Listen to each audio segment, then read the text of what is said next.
When the going gets tough, the tough get going. Week 1, a bit of a shock in Reaver country as the Reivers start in unfamiliar territory with a season-opening loss. Far from out of the title hunt, but a tough road to hoe, Week 2 presents more unfamiliar territory. El Dorado, Kansas, the first time the Reivers invade Grizzly country. We'll see how it all played out coming up next. It's the Iowa Western Football Coaches Show. It's the Coach Stroh Show, only on CBTV 17.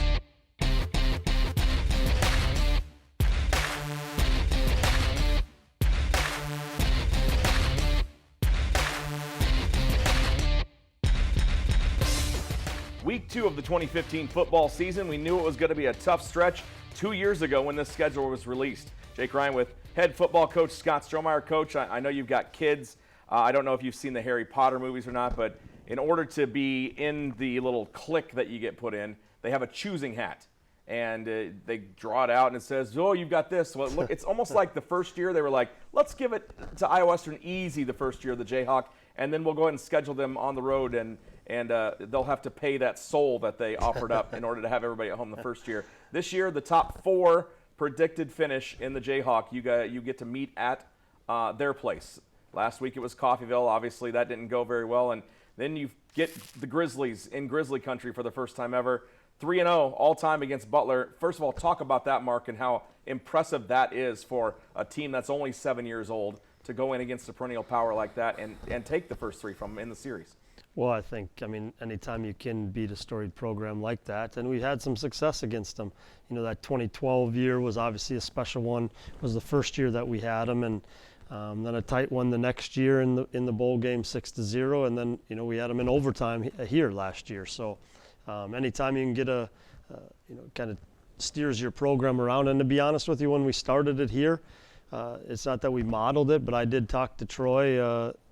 When we started it and just kind of how he did it at Butler. And, so then to go in and go 3-0 is always a good way to start. Yeah, we were talking on the way down to Kansas, Russ Nelson and I, my broadcast partner, and he said, how good was Butler in 2012? Because let's be honest, Coach, you put it on everybody in 2012. Mm-hmm. And for Butler to come in and only give up 27 in that national championship game, and a couple of plays had to go a certain way for you to get that win. But how good were they that year, as talented as the Reivers were, to only win by that margin in the national championship game? What a special team that was in 2012 for you. It was. I was going through that, and after Saturday's game, and you think about that, we put that and more on people, in that 2012 season, and it's obviously a good feeling when you're on that end, not so good on the other end, but. Yeah, that was both teams. I don't even know how many guys have played Division I football off of both those teams, but there was a heck of a lot of them. Well, you get the Grizzlies in their place, and finally the boys in the Sunflower State get to welcome Iowa Western to Kansas. And, well, let's look at the first half highlights. As we took on the Butler Grizzlies, number 13 Iowa Western, number 10 Butler. The Reivers come out, beautiful facility down in El Dorado. Apparently every stadium in Kansas has to look out on a refinery. Andre Nunez, first career start, goes down on the second play after the completion, and not good news for Andre on that hit. No, it was his last play of the game. We were hoping that we didn't have to utilize Zach, and the second play, Zach's in there. Martin comes in and they throw an incomplete pass, then a punt away, so you give it up on the first one. And Colton Howell, one of 2 quarterbacks on the depth chart, but not the quarterback that would make the most difference in the game. Howell rolls out, gets some time with his legs, and then down the sideline. And it seems, Coach, like these plays down the sideline where the quarterback's getting a little bit extra time is really what's hurting you early on this season. Yeah, it has. It hurt us in week 1. It hurt us in this game a little bit here. It was good here to get a stop, or a sack, I guess, put them in long yardage. Shaq Jones, the just added to the roster this week, gets that sack, and then across the middle they come and talk about a quartet of speedy receivers, Michael Gallup, and that right there was Julian Burris. Yeah, they did. They got some talent there, and there's offensive style is a little bit different, but they still got some playmakers. McKinley Johnson on that last play, and then, well, a tackle is missed, and number one, we hear from him, Michael Gallup, the touchdown, 6-0. The extra point makes it 7-0 Butler. Yeah, he missed a tackle there. It was Shaq's first start in his college career. So Zach comes back in, obviously the bruised collarbone in week 1, but he comes out, looks pretty good, couple of short passes out to Taj Williams, and a couple completions to raise his confidence level a little bit. Yeah, and then they called the timeout to make some adjustments, and we got to answer. They're not going to give us those all day, and that one there, they had a good call into it. You could say from the other view, it looked like he might be down, but we got to take care of the football regardless. So Ray Gray on his second carry of that drive fumbles it away. Butler will take over, and here's Justice Hansen, a gentleman out of the University of Oklahoma, and on his first play from scrimmage, he goes 50 yards and a big run there. Misassignment. We have one misassignment, and that's what happens right there. We're not on the same page. It can hurt you. Justice Hansen to Michael Gallup, and a great tackle there by Ben Garlock. Yeah, it's huge. They scored on that same play just before, hold them to a field goal with a turnover. We're down 10-0. It's not the end of the world. Nope, 10-0, and then Zach Martin. Well, how about Zach to a former Butler Grizzly, Anthony Johnson, right down the middle, great pass, and then a pretty good run after the catch as well. Well, I was hoping that was going to be the spark, that gets us, and got a big play. That's what we needed. 58 yards there. Taj, how about the extension on that catch? Yeah, they caught us in a little bit different coverage there.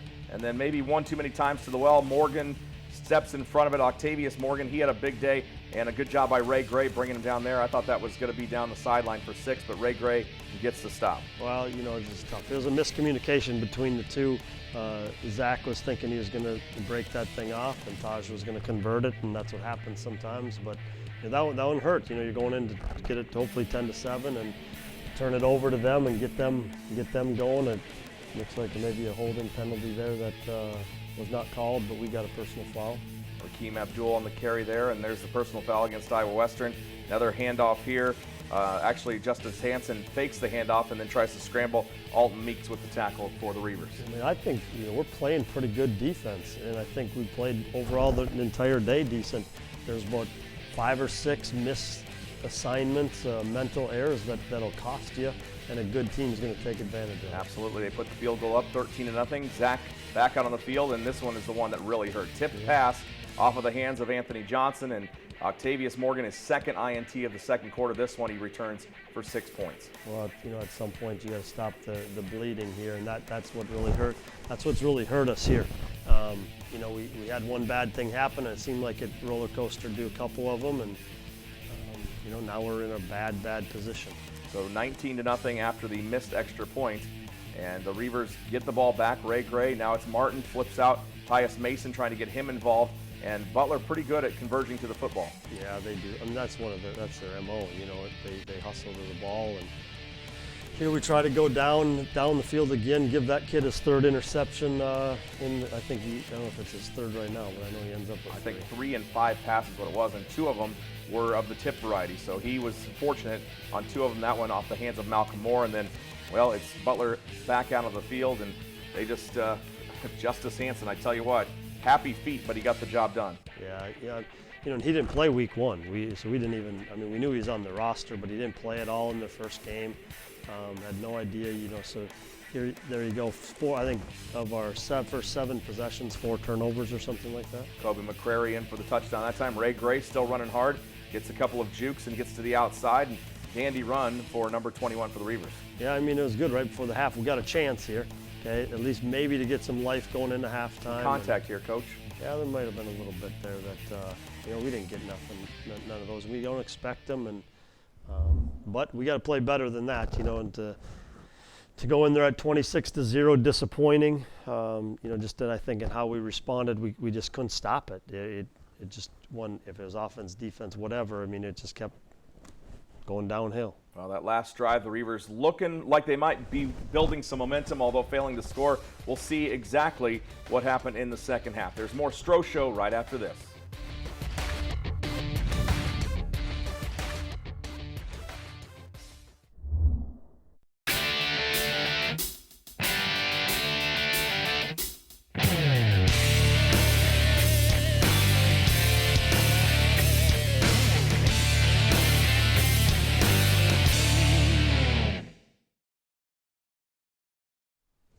From the studios of CBTV 17 in Council Bluffs, Jake Ryan along with Iowa Western head football coach Scott Strohmeier. Coach, you down big at half. It's not a conversation that you've had to have many times here at Iowa Western. In fact, it's been a very long time since you've had to have a conversation down by as much as you were, 26-0 to Butler. What did you say at the half? Well, there wasn't much to. I mean, I was more so disappointed in just the body language and the lack of enthusiasm. Probably, I think when something like that happens, you got to rally each other, and there's no one play that's going to get us 26 points. I basically told them I'm not looking for that. It's one play at a time, and it's the next play, and one series, one quarter, whatever. See what we can do. We can either lay down and get embarrassed, or we can at least show a little bit of fight in the second half. Okay, well, let's check out the second half highlights. Reivers down big, 26-0. Butler deferring to the second half, so they will get the opening kickoff. And the opening kickoff, well, 101 yards later as the Reivers just come up empty. That's not the start of the second half that we wanted to set the tone for sure. I tell you what, it reminds me of Grand Rapids game number 3. It was almost identical. You'd built some momentum, and then really just an absolute momentum killer to start the second half. Yeah, it definitely was some flashbacks to that 2009, I think the third game of the season, where you kind of feel helpless, and we're so depleted right now, and I think then our mindset goes. And Gray on 3 straight carries trying to make something happen, and hand up to him again, and well, not much going, so you've got to kick it away, and Butler will have another chance. Yeah, well, here we get one down the field now finally to Taj, and got a little bit of life, Yep, Taj, and then Turner Gaines. How about his game? Not only tough catches in the middle, but after the catches, it seemed like the yards and the effort after catch were tremendous. Well, and I pointed that out to the team on Sunday because, here's a guy who didn't play hardly much in the Coffeyville game, didn't play in the first half. We throw him in there, and he's making plays. He wants to play the game. He's Speaking of throwing him in there, how about Brock Larson? One pass, 1 for 1 in his Reaver career as he comes in for a banged-up Zach Martin, and he throws it to Taj. You break the shutout, and you're on the board. Yeah, well, it's a good feeling. Then we get a stop, and we get the ball back, and I'm saying, okay, we got a little bit of momentum. We have a couple crazy penalties that we have that really hurts us within this drive to stop ourselves, and it just seems like we're trying to find ways to hurt ourselves. Zach again bumped as he throws, and how about this stick by Derez Diggs on the reception? Made finally a big hit that kind of shook some bones a little bit. Yeah, well, and the best part about that is everybody played their assignment, and that's how the play, that's the exact same play that the quarterback ran for 50 yards or whatever. We play our assignments, and we make some things happen. Yeah, the defense stacking up in the third quarter, and finally looking like it's the Reivers that actually showed up in the third. Yeah, that was probably the most thing. Obviously we didn't win the football game, but I was pleased in the second half that I didn't think we quit. I wouldn't say that we had the life that we needed to, but we didn't lay down because it could have been 80-0 the way it was going, and we had no breaks go our way. That's part of the game, and we got to be able to respond to it. Brock Larson, obviously a little bit undersized as your third stringer, 5'7.5" is what he's listed at, and you're rolling him out to the right, rolling him out to the left. Do you think that if he's got to get back in, do you run those types of plays in practice? Well, we did put it in this week, actually. We ran it a couple of times, but yeah, I mean, we got to utilize it to our guys' strengths. You have to. I mean, that's just the way it is, and in order for us to be successful, we're banged up. I've never, I say this all the time. You need a little bit of luck, and in 2012, if we have a couple guys go down, we don't win a national championship. Sure. At the right positions. You have some depth, but we don't have a lot of depth at some spots, and we've really been hurt at some. Jonathan Nazambo getting some time at the tailback. Brock Larson looked like he could have run for a first down maybe on that last one. It's incomplete, and then the very next play, Butler recovers inside the 15. Yeah, you give him another one. Offensively, didn't help our defense out too much on this game, and again, it's one of those games. We didn't have our best, and hopefully our kids can respond. But we can't put our defense in a bad situation. No, like you got 3 plays from the 13 to get a first down, and then they just keep running it at you. Not like it's the same thing that I know you would have done. Just run the ball, and if the defense breaks, they break. And finally, you break here on the last score of the game. Kobe McCrary goes in from, I believe, 3 yards out, and you are down 40-7 at that time, and go start the bus, really. Yeah, and I mean, that's what we did the last drive. We really just ran it out, and it's time to get move on. Hopefully, I think the biggest thing, there's a lot of learning, teaching points, life lessons in this game. When we were on the high end for so long, and now when were we down, we're banged up, whatever, no one's going to feel sorry for us. We can't feel sorry for ourselves. We got to find a way. But I think more so it's the competitiveness, and now it's a pride thing that I think we got to see. And I want to see, like Turner Gaines, he's a competitor. John Nazambo, who came in, who's a competitor, who wants. I mean, you can tell that they love playing. That's just what you got to do. I don't think there was much shown of that we had really a passion to play on Saturday. Sometimes it's almost better to have competitors on the team as opposed to the talent guys. It doesn't matter how many stars you've got behind your name. Yep. If you don't have the fire to compete, it doesn't matter one lick. Nope. And I think that's what we talked. I mean, it was a good weekend, I think. Sunday, we got in about 3 o'clock in the morning, and I had the guys who traveled with us. We met at 3 o'clock that afternoon and had a good meeting. There was, some guys left with some hurt feelings, but I think it opened up some eyes. And we came back in Monday at 10 o'clock and had another meeting with the entire team and watched the film and went over. And to be honest with you, you have 62 of your guys in there. I'm pointing out some disappointing things, but we're also pointing out some good things. I tried to have half and half. And, and then we went out on the field at 2 o'clock. So, I told them I wanted them back there if they wanted to continue playing, and all of them showed up. So that's a good sign. Well, that's good.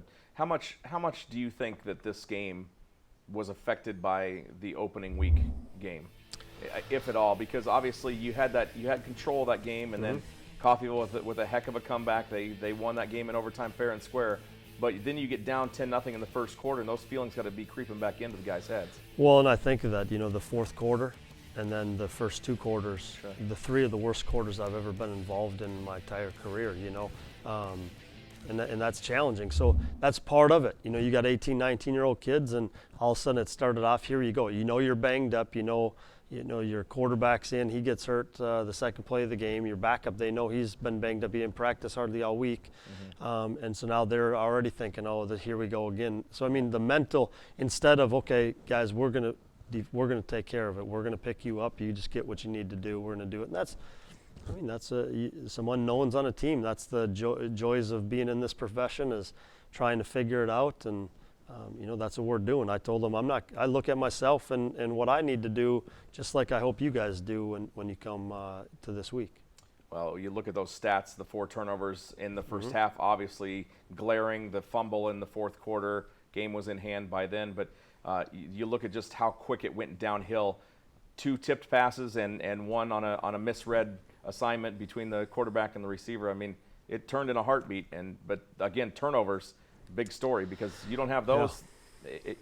You're going to be down 10-7 if you can score on that drive, and it's a brand new ball game at that time, and it just in a heartbeat. Well, and I think the story of 2 games, we have 7 turnovers and we've only got 1. Yep. And we've missed an extra point, we've had 1 blocked, and we give up a kickoff return for a touchdown. So, I mean, right there, and last year, I mean, we have 4 interceptions against Coffeyville. Sure. If we don't get those 4 picks, Amondo's 4 picks, 2 of them were in the end zone, yeah. 1 was a pick 6.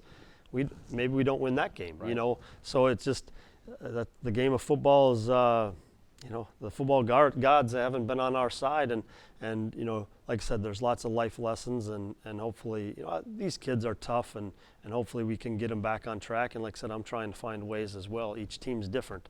Some people you can, whatever I said week 1 didn't work, so we've got to figure out what I got to do week 2. Well, you talk about life lessons, lots of life left as well. You've still got 9 regular season games left, and we'll talk about the next one when the show continues. However, when we come back, a sophomore doing his best to make the most of his sophomore season with the Reivers. We'll talk with wide receiver Turner Gaines coming up next on the Coach Stroh Show. This is CBTV 17.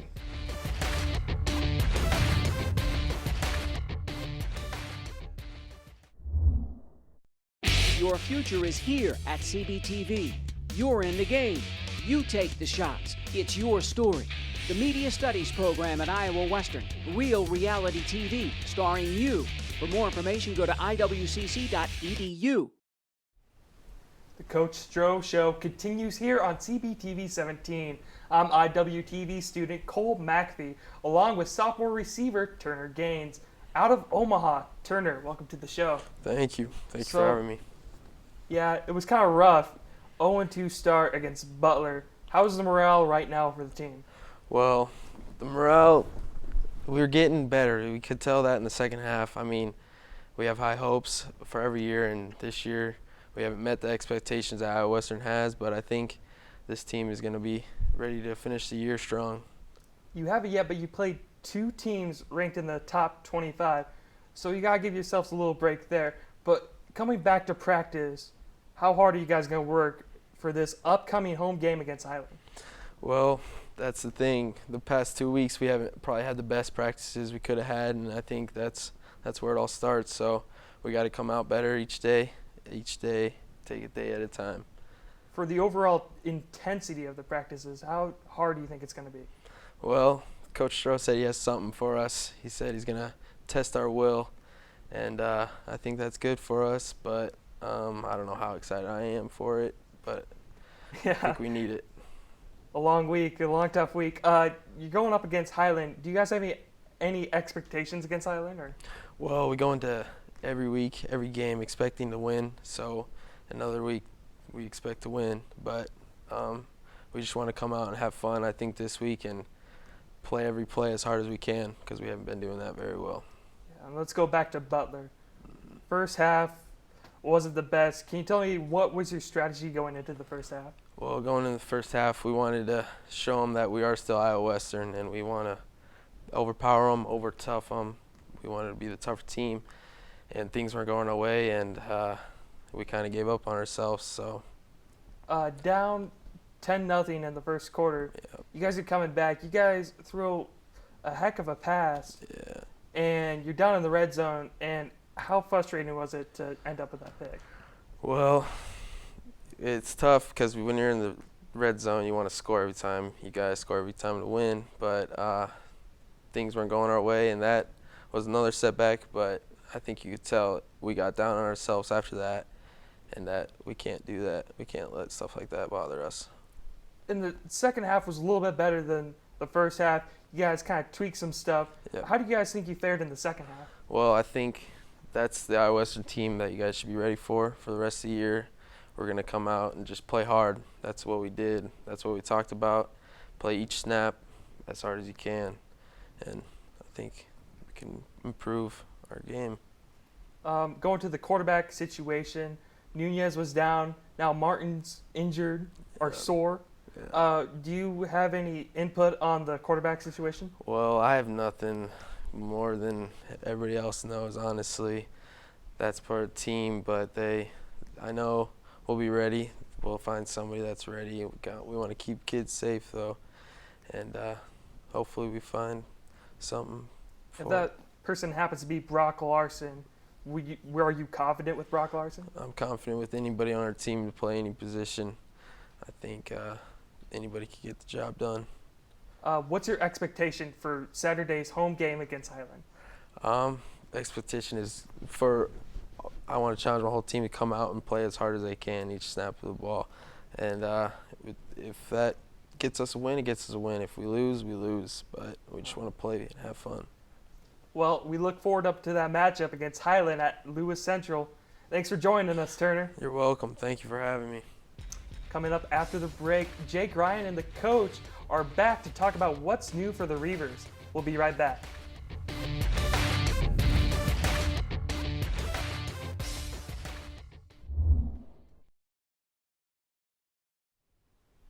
Our final segment of the Iowa Western Football Coaches Show, getting set for the 2015 home opener. Jake and the coach getting set to wrap things up here on CBTV Channel 17. Week 3, finally some home cooking. A big day at the yard with Highland coming to town. It's Armed Forces Day. We've got the gang's all back together, Coach. We're all going to be out there rooting on the Reivers. Highland, the Scotties, 4-0 all-time against them. What do you know about this year's squad? You know, to be honest with you, I haven't really done a lot with them. I think we got some other things we got to square away more so than our opponents. And I think, like I even told our guys, I don't really care who we play, where we play. We got to get some things right on our end. You know, I know They lost their first game against Garden City. I mean, here's the thing. Coffeyville, we had no information on them. New defense coordinator week 1. Week 2, Butler did nothing against Independence. We only had 1 game on them. They come out and have a whole bunch of different stuff. Highland plays Garden City. Garden City runs this crazy offense that does us no good to evaluate, and then they have a bye week. So so we don't have, for the first 3 weeks, we don't have much on our opponents, and they have a year and a year and 2 games on us. Sure. But that's the way it is. I mean, we have a pretty good idea what they're going to do. They're going to pressure us a lot. They're very vanilla on offense. But like I said, we got to execute. I mean, I'm more concerned now. We're going back to some of the fundamentals of the game, and you know what? I don't care what they're doing. Let's line right and let's play our assignments, and we don't have to scheme them as much as just play ball. And as far as your quarterback situation goes, I mean, Zach's banged up. Andre, any word on what his situation is? And I don't really. I know Andre will be out.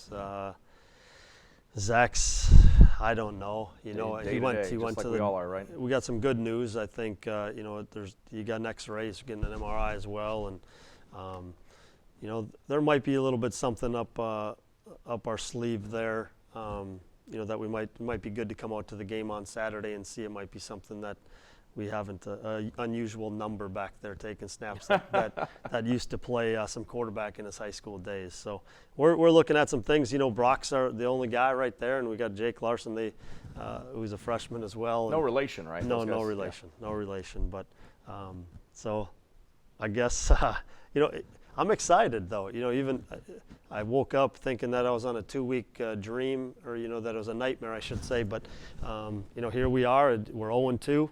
But we got a chance. We got to get on track, and like I said, we're going back to some of the basics, and now we're the underdogs now. Well, just like you like to say in your Minnesota accent, challenging. I can't say it like you do, Coach. But it's if you've got all the personnel in there, you just send them out to play ball, and you call your plays. Now you've got a little extra wrinkle in there. Yeah, we'll throw some things.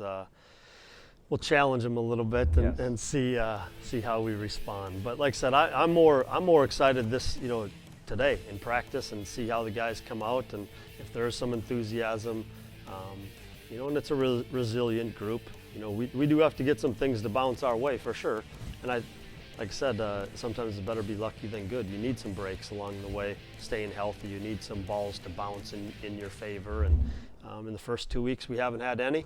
And part of that's our own fault, but hopefully that we get ourselves in position, and some of those will start bouncing our way, and we can get back to the times that we've been used to, and that's winning some football games. All right, Coach. Well, we'll see if you pick the right fuel for the Flames for Saturday's game against Highland. That wraps up this week's edition of the Coach Stroh Show. Make sure you join us Saturday afternoon from Lewis Central's Titan Stadium, Iowa Western facing Highland at 1 o'clock. It is Armed Forces Day, which means that a complimentary tailgate from Barley's and Glory Days is open to all Reaver fans, especially those with a DoD ID. We'll make sure we have free tickets for all retired and active duty DoD members and their dependents. Also a special performance from the United States Air Force Heartland of America Band. They've got a 4-piece rock quartet that will come out. Their name is Raptor, codename Raptor, and so they will be performing at the tailgate beginning at 11:30. Reaver Marching Band and the cheer teams will also be on hand to entertain, and we are looking forward to a fantastic afternoon of home Reaver football. Pre-game for Saturday's broadcast